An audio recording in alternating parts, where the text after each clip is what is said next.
শীতে একটাই কষ্ট, ঠান্ডা করে নিতে পারলে আর আর বড় কাজ গোমত্যটা সব লোকাল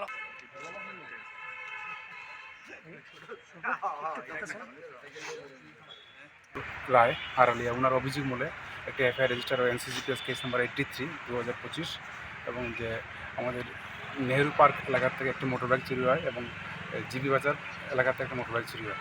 তো সেটা তদন্ত করতে গিয়ে আমাদের আয়ু জয়নাল হোসেন আমরা সিসিটিভি ফুটেজ করি, দেখি যে আমরা একটা অটোরিক্সা ইউজ করে 3 জন চোর নেহেরু পার্কে এসেছিলো এবং যাওয়ার সময় বাইকটি নিয়ে গেছি।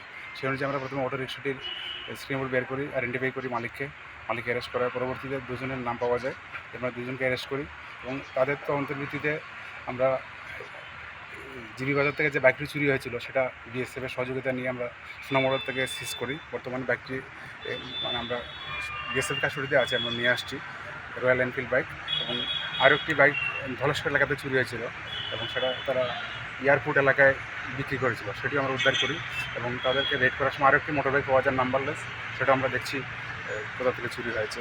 তো মোট আমরা 6 জনকে অ্যারেস্ট করেছি, এর মধ্যে আগরতলা থেকে 3 জন এবং বক্সনগর এরিয়া থেকে 3 জন, যারা মূলত এই বাইকগুলি চুরি করে বাংলাদেশ পেয়ার করে দিত। টোটাল বাইক কটা রিকভারি করে? টোটাল বাইক 3টা রিকভারি হয়েছে। আর নতুন কোনো নাম পাওয়া গেছে তাদের জিজ্ঞাসাবাদে? পাওয়া গেছে, আমরা সেটার নাম বলছি না, তবে আমরা তাদেরও রেড করছি। হ্যাঁ, আর কয়েকটা নাম আছে এই চুরির সঙ্গে যুক্ত আছে। তাদের বিরুদ্ধে কি আগের কোনো মামলা আছে? বিশেষ করে শঙ্কর সরকার এবং বিমল দাস যে দুজন অ্যারেস্ট হয়েছে, তাদের বিরুদ্ধে আগে প্রায় 8-10টি করে বাইক চুরি কেস আছে।